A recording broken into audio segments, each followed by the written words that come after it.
क्षणोक्षणी काही महत्त्वाच्या बातम्या आपल्यापर्यंत पोहोचतायत। आत्ताची जी बातमी आहे ती आहे वाल्मिक कराडच्या पत्नीच्या नावावर पुण्यामध्ये जी संपत्ती सापडली होती त्याबाबतची।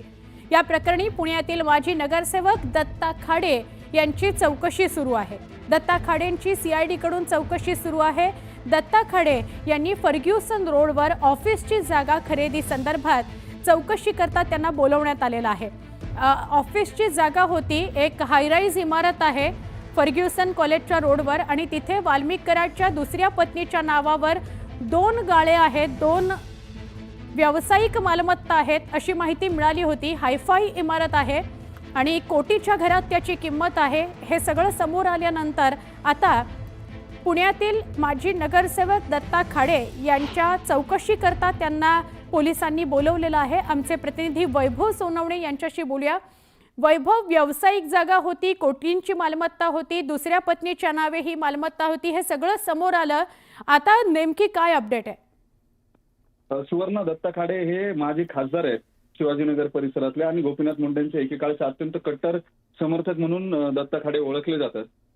वाल्मिक कराड यांनी त्याच्या दुसऱ्या पत्नीच्या नावे फर्ग्युसन रस्त्यावरची ज्या व्यावसायिक मालमत्ता घेतलेल्या आहेत या मालमत्ता घेण्यामध्ये त्यांनी वाल्मिक कराड यांना मदत केली असल्याची माहिती जी आहे ती एसआयटीला मिळालेली होती आणि त्या अनुषंगानं त्याचबरोबर वाल्मिक कराड हा फरार असल्याच्या काळामध्ये दत्ता खाडे याच्याशी त्याचा संपर्क झाल्याची ही माहिती जी आहे ती तपासामध्ये पोलिसांना मिळालेली होती आणि त्या अनुषंगानं चौकशी करण्यासाठी दत्ता खाडे याला समन्स जे ते 2 दिवसापूर्वी बजावण्यात आलेलं होतं आणि त्याच्या अनुषंगानं आज दत्ता खाडे चौकशीसाठी एसआयटीच्या समोर बीडमध्ये हजर झालेले आहेत।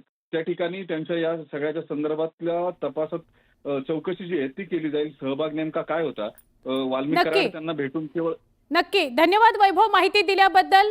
दत्ता खाडे हे माजी खासदार आहे। एक चूक फक्त आपण हे करूया आणि आता एक मोठी बातमी येते। वाल्मिक कराडच्या जामिनावर 23 तारखेला सुनावणी होणार आहे।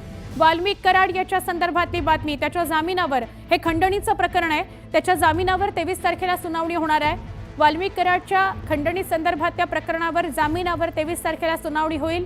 आरोपीच्या वकिलांनी केलेल्या विनंतीवर न्यायालयानं पुढची तारीख दिलेली आहे। त्याला न्यायालयीन कोठडी मिळाली, लगेचच जामिनासाठी अर्ज करण्यात आला आणि आता 23 तारखेला पुढची सुनावणी। आमचे प्रतिनिधी सुरेश जाधव यांना विचारूया। सुरेश, वाल्मिक कराड खंडणी प्रकरणामध्ये एमसीआर झाल्यानंतर त्यांचे जे वकील आहेत त्यांनी मान्य न्यायालयाकडे अर्ज दाखल केलेला होता आणि जामिनाच्या संदर्भामधली प्रक्रिया देखील केलेली होती। मात्र त्यावरती सुनावणी ठेवली होती आणि सीआयडीचे अधिकारी आहेत तपासी त्यांनी सांगितलं होतं की वाल्मिक कराड यांना जर जामीन मिळाला तर ते जे काही पुरावे आहेत त्याच्या संदर्भात छेडछाड करू शकतात किंवा संतोष देशमुख हत्या प्रकरणातील जे पीडित कुटुंब आहे त्यांना धमकावू शकतात, त्यामुळे त्यांना जामीन देऊ नये अशा पद्धतीचं जे पत्र आहे ते सीआयडीनं मान्य न्यायालयाच्या समोर दिलेलं होतं, विनंती देखील केली होती। त्यावरती आज सुनावणी होणार होती। मात्र आज जे आरोपीचे वकील आहेत अशोक कवडे यांनी मान्य न्यायालयासमोर विनंती केली आणि विनंती केल्यानंतर जी आजची तारीख आहे ती तारीख थांबवून जे न्यायालयाचं कामकाज आहे ते तहकूब करण्यात आलं आणि त्यानंतर 23 तारखेला सकाळी 11 वाजता वाल्मिक कराड यांच्या खंडणी प्रकरणातील जामिनाच्या अर्जावरती सुनावणी होणार आहे। त्या दिवशी दोन्ही पक्षाचे जे काही वकील आहेत, आरोपीचे वकील आणि सरकारी वकील यांच्यामध्ये युक्तिवाद होईल आणि त्यानंतर जो काही मान्य न्यायालय आहे या जामिनाच्या अर्जावरती निकाल देणार आहेत। मात्र 23 तारीख ही वाल्मिक कराड यांच्यासाठी महत्त्वाची आहे। या अगोदर त्यांना हत्येच्या प्रकरणामध्ये आणि मोक्काची जी कारवाई आहे यावरती 22 तारखेला वाल्मिक कराड यांची जी सीआयडी कोठडी आहे ती संपणार आहे। मान्य न्यायालयासमोर बीडमध्ये त्यांना विशेष न्यायालयासमोर तिथं देखील हजर केलं जाईल आणि त्यानंतर 23 तारखेला खंडणी प्रकरणामध्ये देखील जामिनावरती सुनावणी होईल। त्यामुळे नक्की म्हणजे सुरेश 22 आणि 23 या दोन्ही तारखांना या प्रकरणामध्ये आपल्याला नजर ठेवायची आहे। 22 आणि 23 तारखा महत्वाच्या आहेत वाल्मिक कराड प्रकरणामध्ये। पुढे जाऊया। अकोल्यामध्ये देशमुख हत्या प्रकरणाविरोधात जनआक्रोश मोर्चा निघालेला आहे। अकोल्यामधली ही बातमी, छत्रपती संभाजीनंतर अकोल्यामध्ये हा जनआक्रोश मोर्चा निघालेला आहे। थेट दृश्य आपण बघतो आहोत। अकोल्यामधल्या जनआक्रोश मोर्चाची सरपंच संतोष देशमुख हत्या प्रकरणाचा निषेध करण्याकरता आणि न्याय मागण्याकरता देशमुख कुटुंब सुद्धा या मोर्चामध्ये सहभागी झालेला आहे। ही थेट दृश्य अकोल्यातून आपण बघतोय। अकोल्यामध्ये संतोष देशमुख हत्या प्रकरणामध्ये निषेध करण्याकरता आणि या कुटुंबाला न्याय हवाय त्याकरता जनआक्रोश मोर्चा काढण्यात आलाय।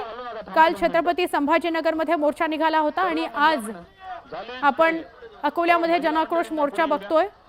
या जनाक्रोश मोर्चामध्ये देशमुख कुटुंब सहभागी झालेलं आहे। वैभवी, धनंजय, संतोष देशमुख यांची पत्नी हे सगळे आपल्याला यात सहभागी झालेले बघायला मिळत आहेत।